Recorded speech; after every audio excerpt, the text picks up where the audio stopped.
So yeah, when we said we weren't going to be back for a couple weeks, what we really I thought meant, I was bad at calendar. You, my friend. we decided to finish strong. We are here today. Coffee talk with Serge. We're going to close out the month nicely. Then we're actually going to take a little bit of a break and then come back towards the end of the month in the Black Hat DEF CON time phrase. We'll see who's still alive, who's still breathing. It's been a rough couple months, that's for sure. It As has. always, as always, we're here for about 20 to 30 minutes. We have a whole list of things. Audra's going to go over some high-level news. Then we're going to do a charity countdown today on PowerShell. And then the three of us are going to do another, we're going to do a jam of, the last month or so of all the things we've been doing. And then also predictions of what's going to happen for the next 1, 3, 6 months. And then close it out and see, we'll come back at the end of July and see how we did. I'm expecting ransomware. Yeah, I think that's a pretty safe prediction. Yeah. Save it for the segment. I don't want to ruin it early. I haven't even thought that far ahead yet. Like safe spice, then like conf boulder spice. Like how spicy are we getting for our predictions? Ooh, how spice? Are we gonna go sim spicy? The answer is no. We are not going as spicy as we did a Splunk Insider Minicon, because that was spicy. It was not streamed, so it was not streamed.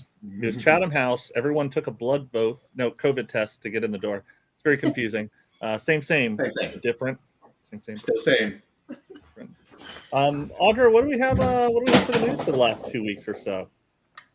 So I wanted to start off with this story I thought was really interesting. I don't know if you guys saw on Sunday, this group called Predatory Sparrow. They shared a video on Twitter, basically claiming responsibility for cyber attacks targeting Iranian steel companies. So the video that you see here, it shows a spark growing to a fire inside a steel plant, basically implying that this attack caused physical damage, which is so far unverified. But Checkpoint Research, they analyzed this attack and they found that it used Chaplain.exe, which is a variant of Meteor, which is a wiper that was used in the attack on the Iran railways last year. So this attack also had similarities where it played a video that matches a photo from the railway attack. And in this video, it displays logos that you see here of some of the other alleged victims, which include the Iranian Offshore Oil Company, the Ministry of Roads and Urban Development, and then also Iran Railways. So Checkpoint, it's interesting, they had previously connected the tools used in the railway hack to Indra, which is a group that was active from 2019. So there's still a lot of information to gather from this, but this is kind of the initial analysis that we've seen. Huh. Yeah, it's interesting. I mean, the big thing for me, just off the bat, Predatory Sparrow. I was just going to say that. Oh my God, I want to see what kind of anthropomorphic mascot they come up with, because it's going to be amazing. Well, and I thought it was surely going to be something from one of the AV vendors or threat intel groups, but it's like a self-named thing. Well done for marketing purposes. I mean, that's solid. If you're going to go big, you start with marketing. But it's something I've learned throughout my career is you got to have a strong brand. Got to have a strong brand. Why have content? You can just have marketing. Welcome to our LinkedIn live show. Yeah, I like this story partly because it's almost like people have kind of forgotten about APT stuff happening that wasn't Ukraine, Russia, that wasn't around ransomware. That wasn't targeting a U.S. entity or element. It's a global world that's interconnected. My big thing, and if you haven't seen the tweet, go check it out. If you're a net defender out there are plenty of IOCs that you can search your network and kind of satisfy all those questions you might have. It's fantastic work by the team at Checkpoint. But I think it goes to show it's an attack vector we all knew, or a threat vector we all knew was a very real possibility of being attacked, and we've seen it. The Iranian steel company, that's a pretty big deal if that goes down.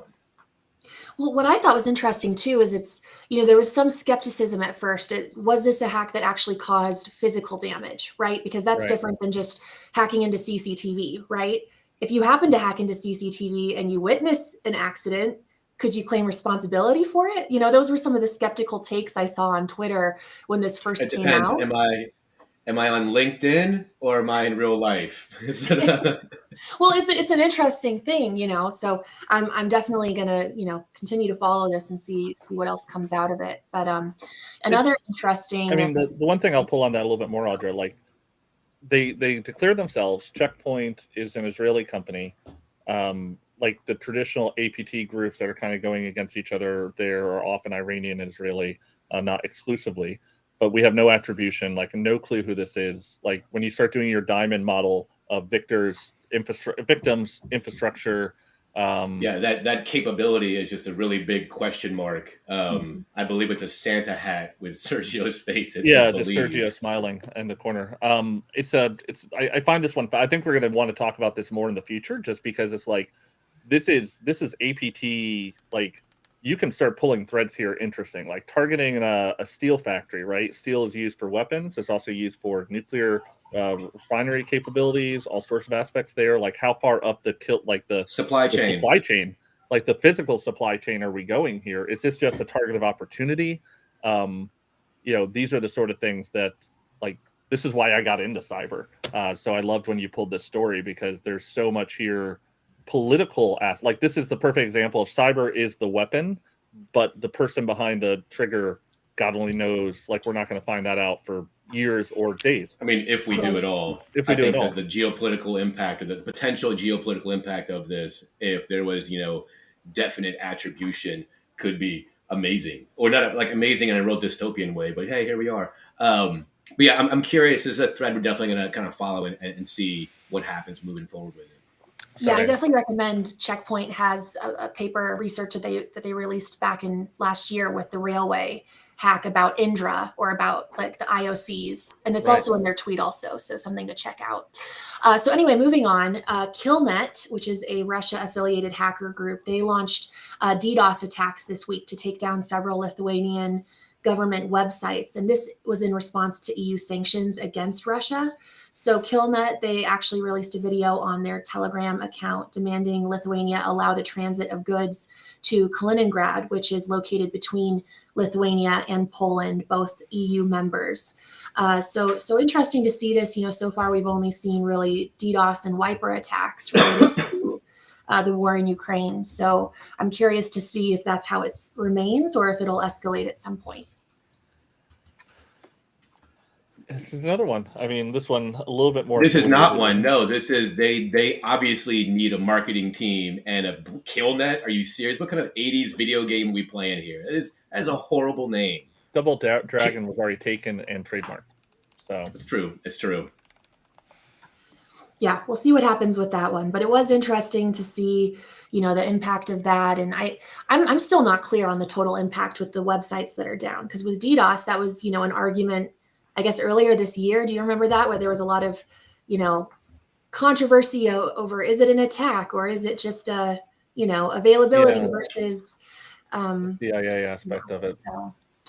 So yeah. I mean, to me, it's definitely a weapon. I mean, for those of us who've been around since what is it, low orbiting IOC cannon or whatever it was, lock cannon, like it can definitely be low orbit cannon, like something like that. Anywho, like it's definitely a weapon. It's a tool in a group, but like the big thing there is only used. It doesn't have necessarily a direct result in revenue, and it doesn't necessarily result in IP. So it's a takedown effort. So it's incredibly useful for disruption, but it's not necessarily useful for much else. So it turns into either a weapon or a PR stunt. And there's not really, to my knowledge, much other, like you can do a ransom, like pay us money or we're going to continue to do this, but eventually people just pay for Cloudflare or Google or someone else who can actually absorb the damage. Now, I've talked to some folks who are, I guess, the second level effects of something like this, right? So let's say you live in a state where there is a DDoS and those state websites go down, those government websites go down. Well, you're trying to get a deadline for your loan, trying to get a deadline for your permit, something like that, and you can't access it by that deadline. It just goes away. And I think that level of impact isn't really considered when we're looking at the initial DDoS impact. I agree. This is a tool. It's been a tool for a super long time. I'm curious. Again, it goes back to what we just said. Like this is the geopolitical implication fallout of a cyber incident or maybe not attack. And I did see, I think it was Ars Technica that had a story on this, and they said that it disrupted part of their secure national data transfer network, which is part of their critical components of their national security in cyberspace. It's built to be operational during war to ensure continuity of activity of critical institutions. So you could see, potential implications of a DDoS on that in a different scenario. So I mean, one thing I can say is those Baltic nations have their cyber game on point. I mean, Estonia, Lithuania, Latvia, like they know what the hell they're doing. They are good to go. Smart folks in that part of the world for cyber. I mean, Estonia especially, but Lithuania and Latvia are no slackers. That's for sure. Well, frequent practice, I guess. It's a lot of targeting, you get better defense.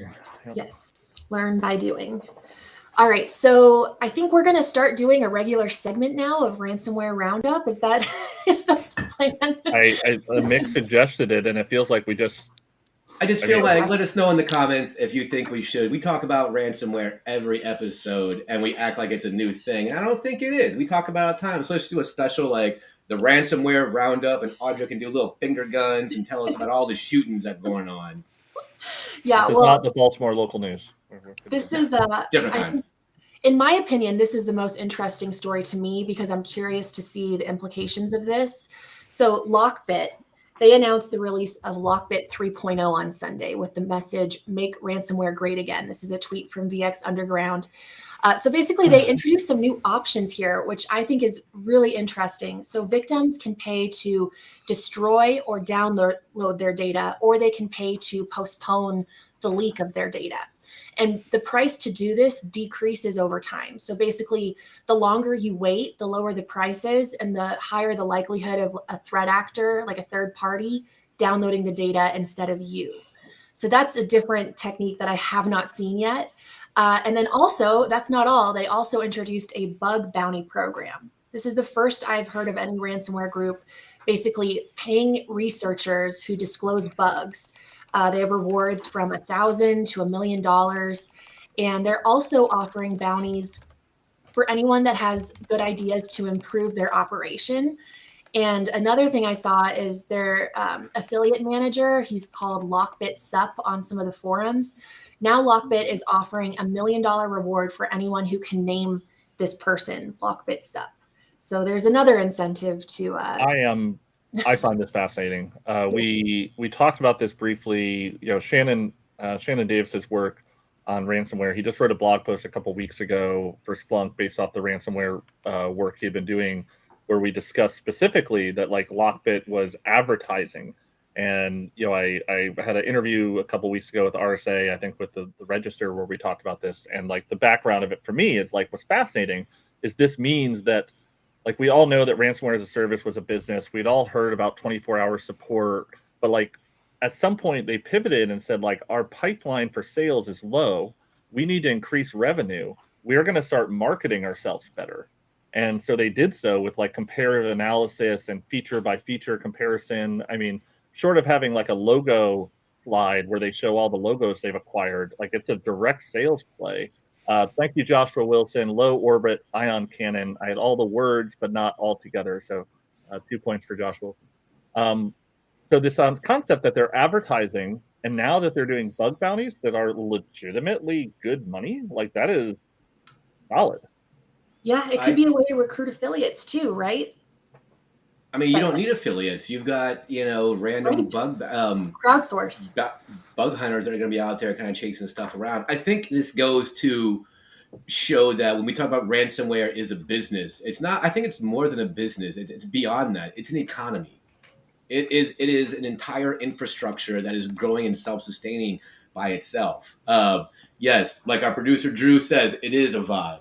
So I think what we're going to see is the increase of that, and folks that run legitimate bug bounty programs are going to have kind of stiffer competition, more issues they run into because I think the ransomware groups would pay better, and that's going to lead to more efficient ransomware operations. So there's a couple things there that we saw, right? Like one of the things that Shannon found in his literature review and I think it's Babook, and Shannon can watch this and tell me I'm wrong when he wakes up, but I think it was Babook, but one of the researchers actually went through and said, oh, the ransomware is really slow because they screwed up this line of code. It'd be much faster if they didn't.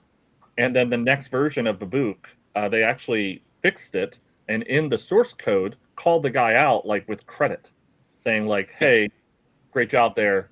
Really appreciate it. Our ransomware is I mean, a $1 million bug bounty? Are you kidding? That's just, you can win the Tianfu Cup and not kind of score that amount of money. So I think it's going to be. Is it $1 million or is it $1 million of Bitcoin at the time of publishing?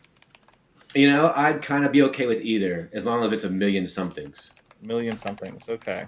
Well, LockBit is also now accepting Zcash, the privacy coin, in addition to whatever they were accepting before. So Zcash, is that a reference to the Russian invasion of Ukraine?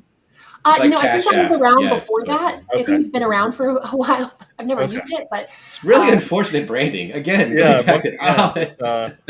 like Archer with the intelligence system. ISO. Oh, that was horrible, right? Like season 3, they were like, what are we gonna do? What are we gonna do? Anyway, good job to LockBit for really professionalizing and doing what they need to. Raising the bar. All right, so Conti ransomware is no longer in operation, apparently. They shut down their last remaining Tor servers. So the shutdown had actually started back in May, but one of the members reportedly stuck around. They were leaking data, but apparently it was old data. And they were also Costa Rica, which you'll remember they were targeted by Conti in April. So Bleeping Computer here, they're reporting that the last Conti member is also an affiliate of Hive Ransomware, which goes to show that even though Conti's infrastructure is down, it won't stop its members from heading over to other operations. I mean, they're not even bug bountying, right? Like, are they even trying? It's just, I don't know. This is not the end of Conti. The people still exist. None of them were prosecuted. None of them were arrested. None of them were extradited, right? So this is just rebranding, right? I mean, that's got to be what it is. Conti evolved from Ryuk, right, which attacked Ireland's health service. That's what they were. Well, Conti did. That's what they gained notoriety from. So who knows what it could evolve to in the future. But they were pretty active. I saw one company, I think it was Group IB. They reported that Conti had like 40 victims in just over a month span late last year. So definitely something to watch and see how that evolves. And then that's not it for ransomware news. The last story I have is from Secureworks. Threat analysts there, they observed 2 China-linked APT groups that were using ransomware as basically a decoy for espionage and stealing intellectual property. So according to this research, they're loading remote access Trojans in addition to deploying ransomware. And the aim is most likely to distract incident responders so that they don't know the true intention. And then it also makes it harder to attribute the attacks. I love that article because we've been talking about Russia groups and state-sponsored groups and state-supported and how that's all kind of mushed together now. What's nice about this is it's not just Russia, right? Like this is universal. And Mick, you used to follow China. I still this isn't new. I mean, it's new now, but deceptive operations. It's like when John McClane and Zeus were running around New York in Die Hard 3 trying to look for bombs, but they really should have been trying to stop the Federal Reserve from getting robbed. I mean, I'm going to distract you with one thing and do something else. I mean, we've seen it a lot, and I think we'll continue to see it. I think we're going to see more interesting twists in that because the operators are going to get more advanced in their tactics. We won't, you deploy ransomware in a network, it's going to be harder to detect anything ever happening. So those logs you're looking for are going to be gone. So do you really see this more as a ransomware as a methodology to extract IP is not really a thing? Like the ransomware campaign, like they might duplicate the data and exfil it, but it's not like they're using blackmatter.exe pipe exfil, right? They're using right. They're using PS. It's a normal rat like we've seen for decades, and then after that, it's in addition to that, hey, here's my ransomware binary. Yep. And I also just saw a comment from someone who's watching right now. I will be adding all of the articles from all of these stories once we're done. I'll go back into the event and add all the links. I can actually probably do that right now. So for anyone that wants to read more about this research, because it is really interesting. So anyway, that's it for ransomware. But we do have one. We're still going to be talking about it next week, right? I mean, yes. it's Conti. No, we're on vacation next week. Oh, that's right. We're on Conti. All right, us and Conti taking July off. Well, hopefully we're not both going to the Black Sea. It seems a little upsetting right now. No. Well, with that, we're doing a little bit of an educational deep dive roundtable. Audra, tell us what we're not roundtable. Sorry, charity countdown. What are we doing for the charity countdown? Well, let's go ahead and roll the clip, right? Yeah, absolutely. Sure. And now, Splunk's Cybersecurity 60-second charity challenge. Remember the rules. You've got to get through an entire subject in 60 seconds, or you donate to today's charity of choice. Good luck! All right, so today we're talking about PowerShell, yes? So I remember I have not worked for the government, but Ryan, Mick, and our producer Drew have all at one point in time worked for the government. And I remember you guys talking earlier about a directive or guidance from the DoD, basically recommending government agencies disable PowerShell, which didn't actually really happen, right? It was just kind of a guidance that got, lost in the noise. But I think PowerShell 2.0 got uninstalled, right? Yeah, maybe. Right. Maybe. So CISA, the UK, a bunch of cybersecurity agencies listed here in this document. They put out this information sheet, basically letting people know that they're not recommending that they disable PowerShell, because there are other implications, right? If you're trying to use, Microsoft 365, right? Was that something you were talking about earlier? Or I think this document, it's basically, here's what you need to know about PowerShell, and here's why you shouldn't go all the way to disable it. And so I wanted to ask both of you your interpretation of this, and then also, what defenders need to know about PowerShell and the implications of using it in your environment. Okay. So I believe you won last time, Mick. That was the vote, I think, from our last charity challenge. Your pick. Do you want to go first or second? I'll go first. Sure. Give me 1 second here, and then I'll start typing away. Whenever you're ready, Drew. It's fine. Clock's counting, Mick. All right, don't mind me. I'm just sending an email because I can do that instead of writing a letter out and putting a stamp on it or throwing it in the back of a pony and getting to my mom's house in a week or two from now. That's kind of what PowerShell is. It's a command line interface that helps make jobs easier. I get the idea of uninstalling it because of security risks involved.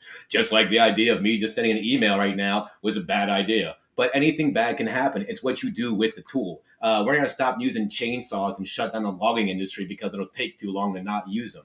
So way back in 2016, there was a stig that came out that said, hey, PowerShell 2.0 is bad. 5.0 is going to have the same features in it. You should probably not use it. But I think in any instance, and all of our partners, which is a Five Eye partner, so of course they're going to be on our side, installing PowerShell, using PowerShell, the benefits far outweigh the risk. But if you're going to use it, you have to be diligent in those uses. And that 6-8 page document the NSA put out, use it. All right. Thanks. Oh, that's good. PowerShell. If you're not familiar, it's a command line programming language and Windows interface for command line scripting that is incredibly powerful and can be used to run in-memory attacks along with lateral movement and other fun, exciting hacking things. I first became interested in PowerShell when I listened to a talk at ShmookCon in 2016 from Mandiant, which we'll post later, about how they dealt with APT using PowerShell, and they owned a giant US government network. When I did an informal poll in 2016 of about 30 large Fortune 1000 and federal customers of Splunk, I found only 3 of them realized that you had to configure any separate logging in order to be able to better detect PowerShell. And today, I can honestly say nothing is really better. Adversaries are still using it in just about every attack, and in fact, we see it extensively in ransomware as well. So from ransomware gangs to APTs, look out for PowerShell. Too long didn't read. Enable script lock logging, get command line executions, and look for download cradles, IEX, and encoded PowerShell commands. Whew. There we go. You both were on time, so that's impressive. Do I get to decide, or do the people watching get to decide, or is it Drew? How are we going to do this? You get to make that decision today. Which one would you prefer? I get to make this decision? No one's waiting. Comment away. Comment away. If you have an opinion, let me know. It is the internet. I would say you both. Can we have a tie? Can we end our...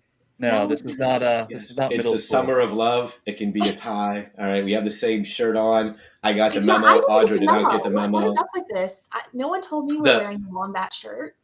The gunny highway to my major powers. All right, I got the shirt memo. Drew, producer, voice of God, do you have an opinion? Yeah, Drew, what do you think? Mick wins.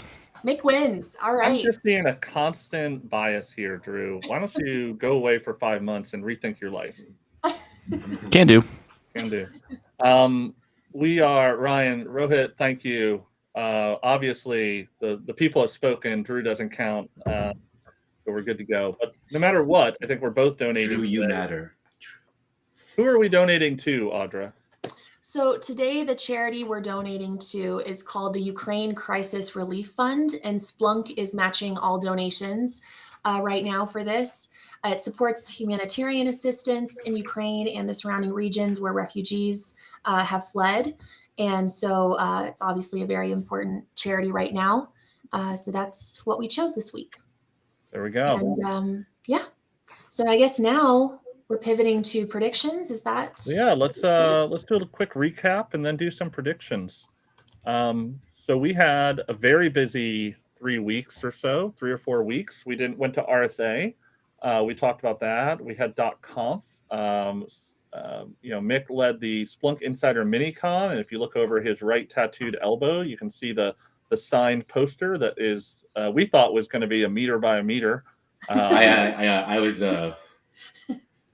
disappointed in size. I guess. Yeah, we did not pay for the upgrade. We got the A4 instead of the meter by meter.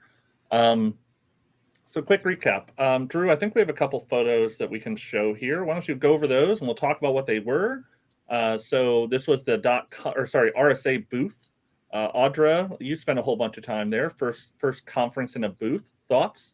Yeah, it was a lot of fun. I was there with Mick. We both did some demos for the first time, which was hilarious and also really educational because I had never done one at a booth before. So that was a lot of fun. It was great, meeting people and kind of meeting a lot of people face to face for the first time, which was really exciting. So really enjoyed that.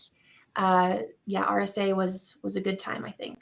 What did you think of it? We decided the general theme was XDR all day. That was the. That is true. Yes. It was. I don't even know what XDR is. Some bullshit. Yeah, we have to talk on that. Mick, mugging it up. Mick, what are we seeing here? So I got asked by my friend Danielle Jablansky over at Nozomi Networks to moderate a panel on basically, the CIA triad we all grew up with. What is the OT, resilience and safety? What does that look like? What's the equivalent of it? And it was fantastic. Suzanne Spalding, Eric Goldstein from CISA, Elena Kvetsko, Elena from Ernst & Young, and Matt showed up from Honeywell. And we just kind of rapped. And I learned more about OT in that short panel than I think I have in like the past 2 years. I think it was a fantastic time. It went really, really well. And yeah, I got to moderate a panel at RSA, so I'm super happy about that. And I think resilience is going to be a big thing we're all leaning into moving forward, just because. Oh, let's not get into our predictions. Okay, fine, we'll cut it out. But yeah, it was an awesome time. So thank you to all the folks in the Zomi for having me. Mr. Drew, next up. There's a micro Kovar. So this is from the Splunk Insider Minicon.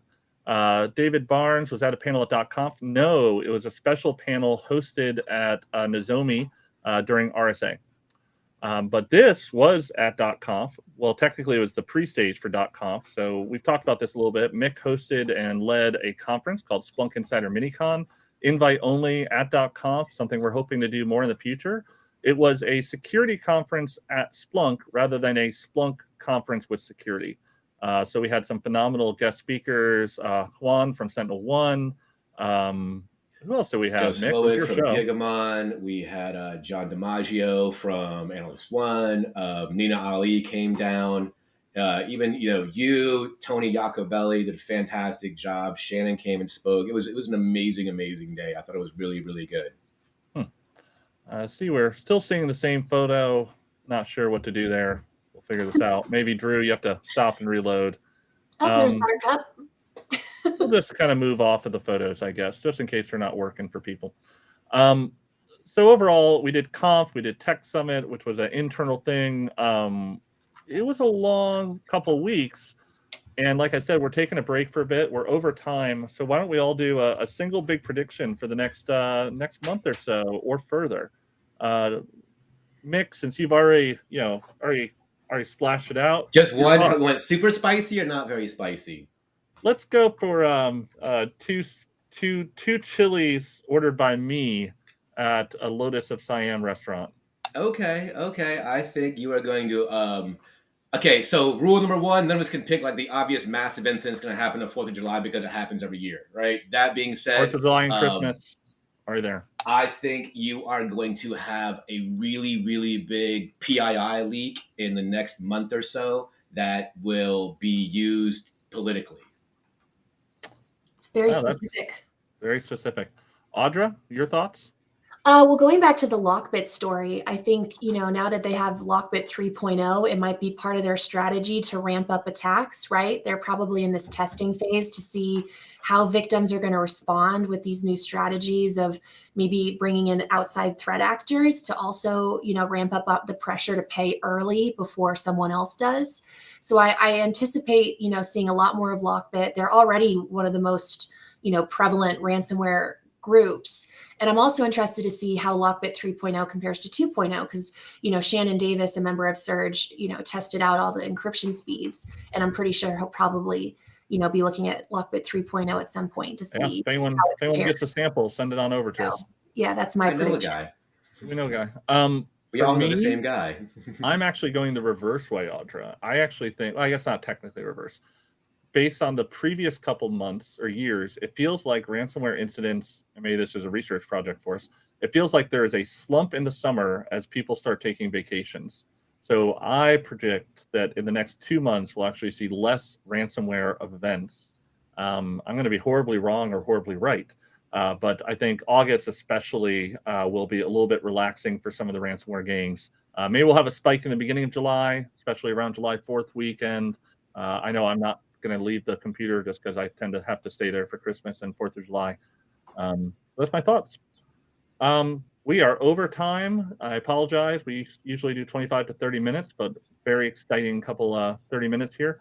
We will be back at the end of the month, something like July 27th, something like that, maybe August. Yeah, no, July 25th. Stay tuned. July 25th, I'm talking to Rob Lee at Dragos on a webinar. That's why that was in my head. Then July 26th, there's something in DC. We had someone asking about events in a Boston area. I'll go to Boston, sure. We go to Boston now. We talked about that, Mick. But we'll be back at DEF CON Black Hat timeframe to recap the last month and see how our predictions went. Drew, sadly, will not be with us. He's off to military service. We salute you, Drew. Have fun. So we'll be handicapped a bit on the production side. But until then, thank you everyone for joining us, and we will be back in a month. Until then, farewell. Drew, take us away.